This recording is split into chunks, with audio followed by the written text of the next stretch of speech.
One way to think about it is just kind of basic math. Like if you just look at the numbers, if you were able to improve by 1% each day for an entire year, and those gains compound, you would end up 37 times better at the end of the year. And if you were to get 1% worse, you would whittle yourself almost all the way down to 0. What's interesting here is that everybody wants a transformation, right? Everybody wants a radical improvement, we want rapid success, but we fail to realize that small habits and little choices are transforming us every day already. For the rest of this talk, there are 4 stages of habit formation. I'm going to take you through each of those 4. So the 4 stages are noticing, wanting, doing, and liking. Noticing, wanting, doing, and liking. One of my favorite things about noticing, one of my favorite strategies for discussing it, is called implementation intentions. Many people think that they lack motivation when what they really lack is clarity. They think that they need to get more motivated, that they need willpower in order to execute on a habit. If I just felt like writing, if I just felt like meditating, if I felt like working out, then I would do it. But in fact, they don't have a plan for it, and so they wake up each day thinking, I wonder if I'll feel motivated to write today. I wonder if I'll feel motivated to work out today. But instead, you can take the decision-making out of it by explicitly stating when, where, and how you want to implement the habit. It sounds easy to say, let's just start a plan, let's write down exactly what you should do, and then maybe you'll follow through on it. But of course, we all know that there are challenges that arise, it's not quite that easy. So here's a little strategy that I like to use to make sure you can come up with a better plan of action, and it's called a failure pre-mortem. So the way that it works is you think about the habit, the project, the goal, whatever the most important thing is that you want to work on, and then I want you to imagine, fast forward 6 months from now, and you failed. And then tell the story of why you failed. What happened? What challenges did you encounter? What was it that took you off course? Once you have all that stuff laid out on the table in front of you, you can start to make better choices about how to develop a plan. You can start to have if-then plans. So not only do I want to exercise for 20 minutes on Monday at 5 p.m., but also if I do not exercise because I have to take my kid to practice or whatever, then Tuesday morning at 7 a.m. I will go in, right? You can have ways to adjust for these challenges. Stage 2, wanting. One of the most overlooked drivers of habits and human behavior is our physical environment. And this is an interesting insight about our desires. Your environment often influences them. We want things simply because they are an option, right? Simply because they are in front of us at the time. Thankfully, you don't have to be the victim of your environment. You can also be the architect of it. You can decide to design something to make your good behaviors easier and your bad behaviors harder. So, when it comes to habits, if you want to practice your guitar more frequently, put it right in the middle of your living room so you run across it all the time. If you want to read more, when you make your bed in the morning, take the book you want to read, put it on top of the pillow. When you come back that night, pick it up, read a few pages, go to sleep. Many of our desires are simply shaped because we have an environment that shapes us in that way.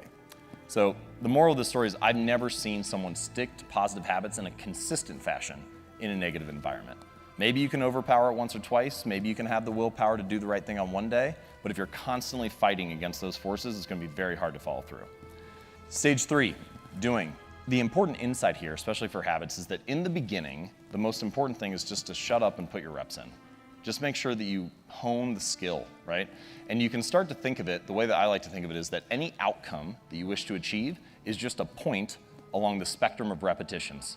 So if you have few reps to more reps, and you can imagine an easy goal, moderate goal, a hard goal, the more reps that you put in, the more likely you are to achieve that goal. Now, what I like to say is you should optimize for the starting line, not the finish line, right? So often when we think about habits, goals, routines, achievements, it's all about the milestone. We think about how much weight we want to lose, how much money we want to earn, how many subscribers we want to have. It's all fixed on the finish line. But instead, if you can optimize for the starting line and make it as easy as possible to get started and get your reps in, often the outcomes just come as a natural result. Okay, stage 4, liking. The only reason that we repeat behaviors is because we enjoy them, because we like the reward. If we don't enjoy the experience along the way, we're unlikely to stick with it.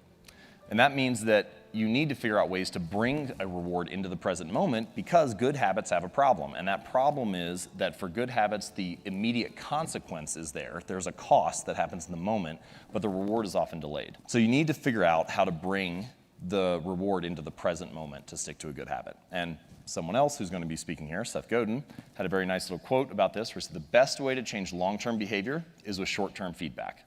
And one way to think about that is that long-term behaviors, sticking with writing for years on end or going to the gym and so on, they have those delayed consequences. So you need a way to enjoy it in the moment. So here's what I think you should do. Get a wall calendar where you can see every day of the year mapped out on it. And then any day that you do your task of writing jokes for 15 minutes, I want you to just put an X on that day. And you'll have a couple false starts here and there, but at some point you're gonna get a little bit of a chain going, right? You get 4, 5, 6, 7, 8 days in a row. And at that point, your only goal becomes to don't break the chain. Doesn't matter how good or how bad the jokes are, doesn't matter if it makes it into your material, just don't break the chain. What's interesting about this is that by measuring your progress, you get an immediate reward in the moment, right? The reward of like having a great stand-up routine 40 days from now or 40 weeks from now or whatever, is not, it's so delayed that you need something in the moment that makes you feel good. So if you do those 15 minutes, you can cross that off. That's a way to get an immediate hit, a little bit of a reward by tracking it. We often fear that in order to achieve something new, to become someone new, we have to abandon everything that we are. But in fact, that's not how it works. Change can happen plank by plank, board by board, habit by habit. And gradually, you can become someone new. With consistency and repetition, you can actually change not only your results, but actually your identity. Is because the more evidence that we have for a belief, the more likely we are to believe it.